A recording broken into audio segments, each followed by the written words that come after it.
the biggest news, the one that Scott really wants me to talk about, yes, is the news please. that dropped today. The NFL and Reese's Senior Bowl have come together to start another HBCU combine. So this one would actually be officially affiliated with the NFL. Yes. It was believed that the one that took place this year was. Apparently it wasn't, because that one, will also take place again next year at UAB, but this was going to be taking place in February. So we got yet another HBCU combine. As much as I love to see that there's so many different outlets for HBCUs to be exhibited on, and for these student athletes to be evaluated. I've said it before. In fact, let me take this out so you can see my eyes, right? I've said it before, and I'll say it again. Yes, sir. Yes, I love to see this happening, right? Right. And hopefully I will be there at the various HBCU All-Star games, the HBCU Legacy Bowl, which is going to be an All-Star game that's taking place. This HBCU Combine, which is going on. And then there are other ones that have been going on for years, like the HBCU Spirit of America Bowl, which I've been attending from like 2015 up until 2019, 2020 actually, right before the pandemic. So there are outlets for these athletes to be seen. And now we have a couple of more that are actually affiliated with the league. I'm saying it before and I said it again. The issue is not being seen. Right.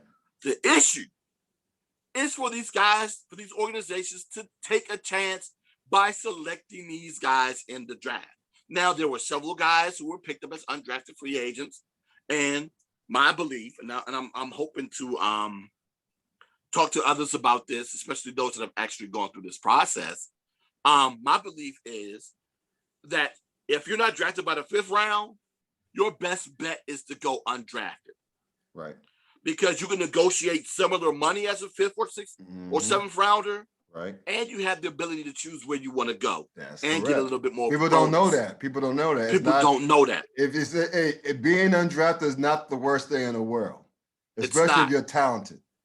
Yes. It's not you can pick your destinations. For example, if you're a quarterback, you don't want to go to a place where they have deep people, like deep talent in the quarterback room. Same with any other position player. You could literally pick your destination, have your agent negotiate with the general manager or whoever. They'll sign you. You get a legit shot of making the team. Yeah. So, I've been saying that for years. And don't get me wrong. I'm not saying that it's a bad thing for this game to happen. Sure. Because on the outside, looking in, this is something that is heavily needed. Right? Right. My thing is, if NFL GMs and owners were to do their job, because they have scouts. Scouts go out and they see these guys on a regular basis. Sure I've said it before and I'll say it again. I've seen these scouts at various events. They're there. These scouts are evaluating NFL talent. They're already seeing these guys. They know who these guys are. If you hear them talking about by analysts, that means the scouts know who they are. Right. They have to. You figured that. They have to. Yeah, you figure that. Yeah. If they're not doing their job and they need to be fired.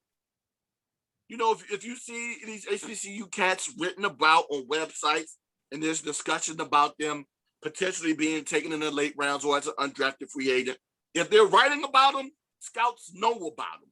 The problem is that NFL GMs and owners just aren't taking chances on these guys. Right. And they're being lazy.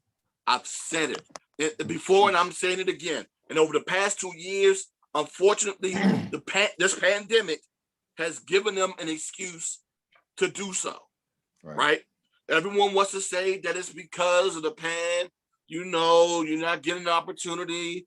to see these guys, had no, it's not.